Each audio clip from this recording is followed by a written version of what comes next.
Breaking news చూస్తున్నాం. నెల్లూరు జిల్లాలో చాలా దారుణమైన సంఘటన బయటపడింది. ప్రియుడే తన ప్రియురాల్ని చాలా దారుణంగా హతమార్చాడు. డెఫినెట్ గా ఈ వార్తని చివరి వరకు చూడండి. మీ అభిప్రాయాన్ని కామెంట్ చేసి ప్రయత్నం చేయండి. నెల్లూరు జిల్లాలో మైథిలి ప్రియ అనేటువంటి ఒక అమ్మాయి చాలా దారుణంగా హత్యకు గురైంది. నిఖిల్ మైత్రి మధ్య కాలేజీలో చదువుకునేటువంటి సమయంలోనే వారిద్దరి మధ్య ప్రేమ వ్యవహారం మొదలైంది.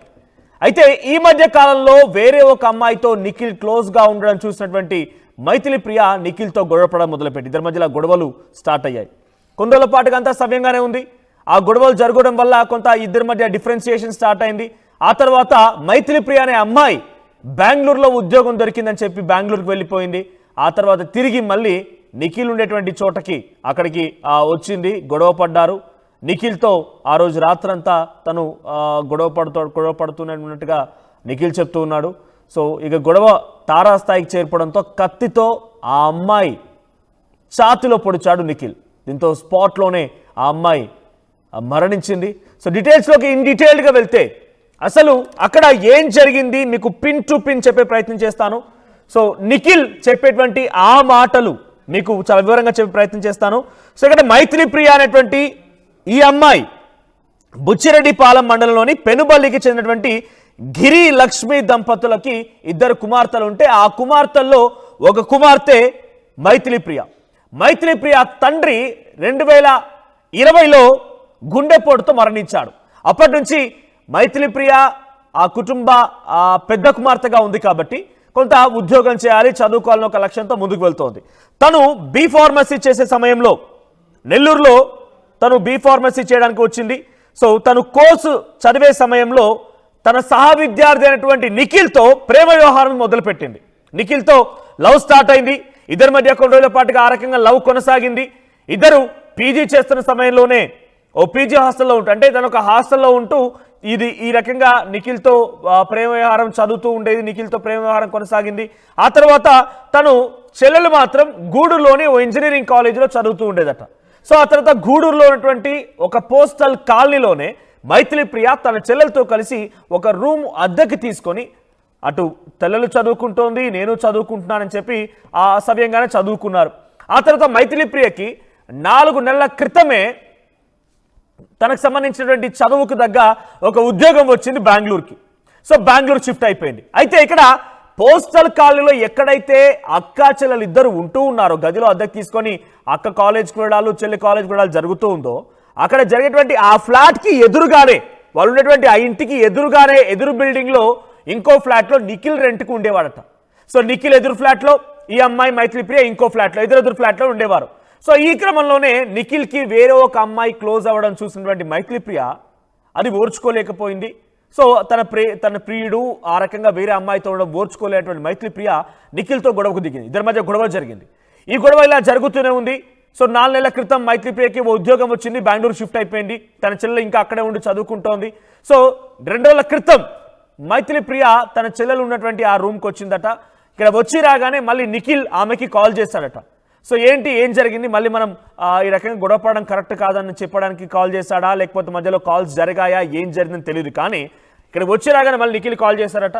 సో నిఖిల్ కాల్ చేసినటువంటి రోజునే మైథిలి ప్రియ అమ్మాయి తన చెల్లెలతో పాటున్నటువంటి అమ్మాయి అర్ధరాత్రి 1:45 వరకు కనిపించకుండా పోయింది. రాత్రి సాయంత్రం వరకు తనతో పాటే ఉంది. అమ్మాయి తన చెల్లెలు నిద్రలేసి చూసేసరికల్లా అక్క కనిపించడం లేదు. అక్కేటి వెళ్ళిందని కాల్ చేస్తే నేను నిఖిల్తో పాటే ఉన్నానని చెప్పి 1:45 చెప్పుకొచ్చిందట. నేను నిఖిల్తోనే ఉన్నాను, ఇక్కడే ఉన్నానని చెప్పి. ఇకలా సరే నిఖిల్తో ఉంది త్వరగా రాక్క అని చెప్పింది. అమ్మాయి మళ్ళీ పడుకుంది.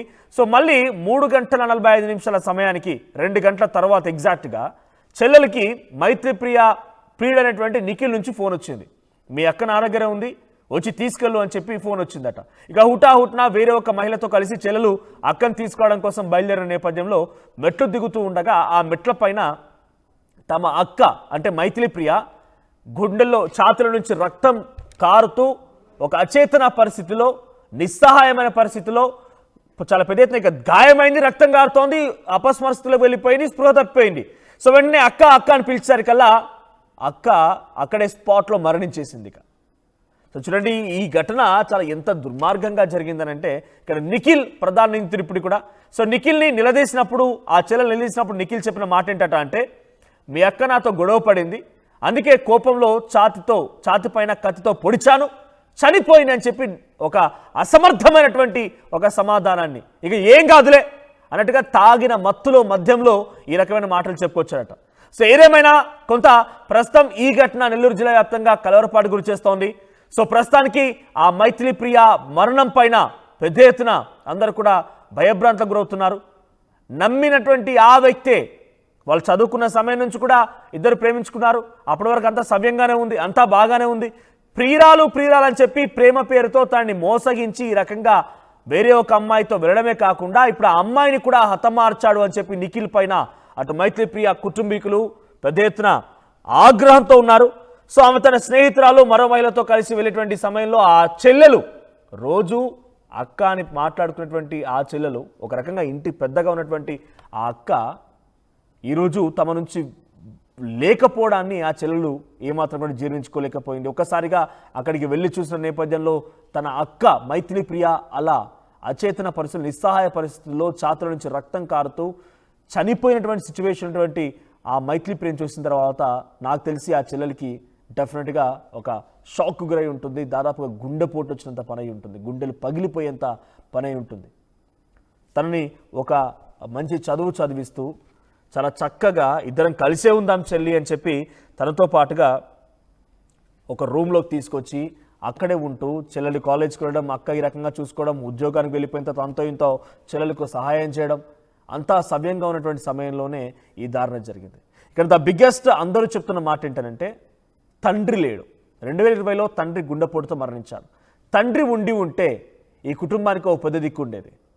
డెఫినెట్గా కూతుర్లు కాబట్టి ప్రతిదీ కూడా తండ్రికి చెప్పే అవకాశం ఉంటుంది.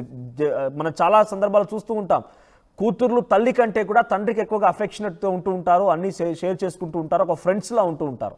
ఈరోజు ఆ తండ్రే ఉంటుంటే మైథిలి ప్రియకు సంబంధించి తను ఎదుర్కొన్న సమస్యని, ఆ బాధని తండ్రితో పంచుకునేది ఇప్పుడు ఈరోజు ఇంత దారుణంగా హత్యకు గురయ్యేది కానే కాదు. సో ఏదేమైనా నిఖిల్ విషయంలో చాలా పెద్ద ఎత్తున అందరూ కూడా ఆగ్రహంతో రగిలిపోతున్నారు. నిఖిల్కి తగ్గట్టుగా ఆయన చర్యలు తీసుకోవాలి, ఆయన పైన చట్టరీత్యా చర్యలు తీసుకొని ఆయన ఏకంగా ఉరిశిక్ష వేయాలని చెప్పి కూడా ఇటు మైథిలి ప్రియకు సంబంధించిన బంధువులు కానివ్వండి, ఫ్రెండ్స్ అందరూ కూడా డిమాండ్ చేస్తున్నారు. ఒకసారి దీనికి సంబంధించి మరిన్ని అప్డేట్స్ మా ప్రతినిధి గయాజ్ సిద్ధంగా. గయాజ్, అక్కడ ఏం జరిగింది, అప్డేట్స్ ఏంటి?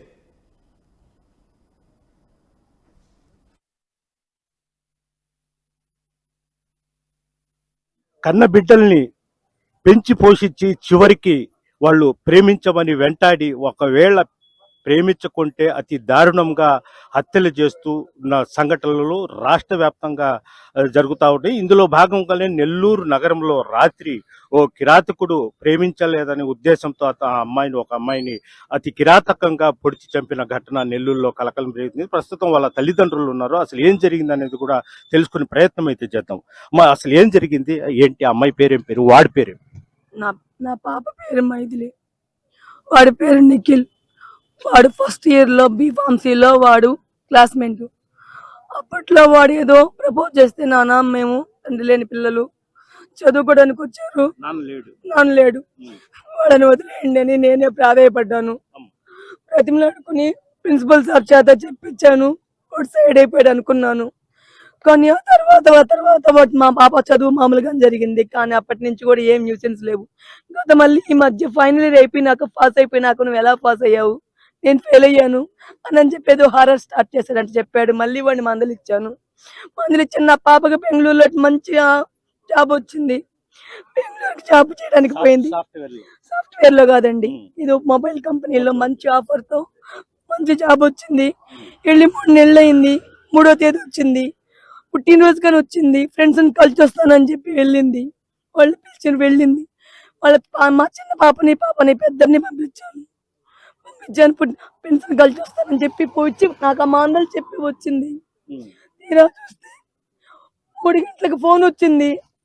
ఏమని, నిన్న ఉదయం ఫ్రెండ్ని కలిసి వస్తానని చెప్పి వచ్చి ఈ రోజు ఉదయాన్ని వస్తా ఉన్నారు. ఈ రోజు నైట్ ఉండి మంచి సరదాగా ఉండేసి వస్తా ఉన్నారు. నాకు నైట్ 3 గంటలకు ఫోన్ వచ్చింది. ఎవడో ఒకటి ఫోన్ చేసి, మీ పాప మెట్ల మీద ఉంది తీసుకెళ్ళమని చెప్పి ఫోన్ చేశారంట. చిన్న పాప ఫోన్ చేసింది. అమ్మ నా ఏందమ్మా అంటే, రా మమ్మీ అక్క మెట్ల మీద కూర్చోందని మా పాప పక్కింటి ఆమెను తీసుకొచ్చి చూసేసరికి మెట్ల మీద అట్లాగే దుప్పటి కప్పుకొని కూర్చో ఉంది. అమ్మని వాళ్ళు భయపడి నాకు ఫోన్ చేశారు, అమ్మ ఇట్లా ఉంది రమ్మా అని. నేను వెళ్ళేసరికి మామూలుగా కూర్చోను కదా, ఏమైనా అలిగి కూర్చోను, అసలు ఏమైంది ఏందని చెప్పి చేయబట్టుకొని ఇట్లా అన్నా, రెస్పాండ్ లేదు. చేయబట్టుకున్నా జిల్లం అనిపించింది, భయం వేసింది. కింద కూర్చొని చూస్తే అంబులెన్స్ లాగున్నారు. మీరు ఎందుకు వచ్చారు, అసలు ఏమైంది మా పాపకి, రండి అన్న అంటే, లేదమ్మా మాకు ఎవరో ఫోన్ చేశారు, మేము వచ్చేసరికి పాప చనిపోయిందమ్మా. వాళ్ళే ఫోన్ చేసి వాళ్ళే ఫోన్ చేశారంట, వాళ్ళే ఫోన్ చేశారంట. మాకెవరైతే చేశారో వాళ్ళకి కూడా వాళ్ళే చేసి అంబులెన్స్ వచ్చేసరికి చనిపోయిందని నిర్ధారణ చేయక మీకు చెప్తామని ఆగున్నామని అంబులెన్స్ వాళ్ళు మాకు చెప్పారు. ఏం జరిగిందో ఏమో అని చెప్పి ఆ భగవంతుడు తెలియాల. నిఖిల్ అనే అతనే మెయిన్, అతనితో ఒక్కడే కాదు ఇంకా ఎవరెవరో ఉన్నారు. బిడ్డని పిలిచి మాట్లాడాలని పిలిచి ఈ విధంగా చేస్తారు. అంటే మీ ఇంటికి ఆ ఇంటికి దూరం ఎంత? దూరం, కొంచెం దూరం ఉంది. మీరు ఉండేది ఎక్కడ? మేము ఉండేది మూలాపేట. మూలాపేట. ఇప్పుడు అమ్మాయి చనిపోయింది అక్కడ కరెంట్ ఆఫీస్. కరెంట్ ఆఫీస్ దగ్గర మేమంతా ఉంటాం. ఫ్రెండ్ని కలవడానికి ఇద్దరిని పంపించాను, ఒక్కరు ఎందుకని ఇద్దరిని పంపించాను. మా పాప ఇంట్లో రూమ్ లో, చిన్న పాప రూమ్ లో ఉందంటే ఈ అమ్మాయి కలవని పోయింది. ఇద్దరు పోయారు. తోడు పంపించాను. కానీ మా చిన్న పాపకి తెలియదు కదా ఇది ఇట్లా జరిగిందని, ఎవరికీ తెలియదు. కానీ వాళ్ళు తెలివిగా మాకే ఫోన్ చేశారు ఇలా జరిగింది అని. మేము వచ్చి చూసేసరికి ఏ విధంగా అఖిల్ అనే వాడు ఇంతకు ముందు నుంచి వేధిస్తున్నాడా? వేధిస్తుంటే నేను నచ్చ చెప్పుకున్నాను, ఏ రోజు కూడా కంప్లైంట్ చేయాల. నేను కాలేజీలో ప్రిన్సిపల్ చేత నచ్చ చెప్పాను, నేను తల్లిగా నేను నచ్చ చెప్పాను. అంతకు మించి వాడిని ఏం బెదిరించలా, వాడిని నేను కూడా అనలా. నేను వాడు ఈ విధంగా చేస్తాడని అస్సలు అనుకోలే. ఇలా చేస్తాడని భయపడి వాడిని ఎవరి ద్వారా నేను బెదిరింపులు నేనేం చేయలా. ఆయన చదువుకుంటున్నారు, క్లాస్మేట్స్ గా ఉండండి, మాకు వద్దురా అని బ్రతిమలు అనుకున్నా. అంతకు మించి నేనేం వాడిని కూడా అనలా, తిట్టలే అసలు. తండ్రి కూడా లేడు పాపం. సార్ జరిగింది సార్, న్యాయం చేయండి సార్. ఇన్ని జరుగుంటాయి సార్. ఇప్పుడు ఈ తెన్న తల్లి ప్రతి పాప ఎప్పుడు వచ్చిందమ్మా? బెంగళూరు 3వ తేదీ వచ్చింది. ఇలాంటి వాళ్ళని మీరు ఏం చేయమంటారు సార్? పోలీస్ వాళ్ళకి, మీడియా వాళ్ళకి నమస్కరించి చదువుతున్నాను సార్. నాకు ఆ పాప మనవరాలు సార్, నా కూతురు బిడ్డ. ఇలాంటి బాధ ఏ తల్లులకి ఎవరి పెద్దవాళ్ళు చూడలేము సార్. మేము ఏం చేస్తున్నారు సార్ మీ మీడియా వాళ్ళు, పోలీసు వాళ్ళకి నమస్కారం సార్. ఈ విధంగా చేస్తారా? ఆడపిల్ల బయటికి పోయేదానికి లేదా సార్? పెద్ద పెద్ద చదువులు చదివిస్తున్నాము, పెద్ద పెద్ద ఉద్యోగాలు చేసుకుంటున్నారు. ఇదేంది సార్ ఇంత దారుణాలు జరుగుతుంది? ఇది పరిస్థితి. అంటే ఆ బిడ్డకు తండ్రి కూడా లేడు, తల్లి సంరక్షణలోనే చదివిస్తూ ఇటీవల కాలంలో చదివించుకున్నది సార్. భర్త లేకుండా చాలా కష్టాలు పడి ఆ బిడ్డల మీద ఆధారపడాలని చదివించుకున్నది.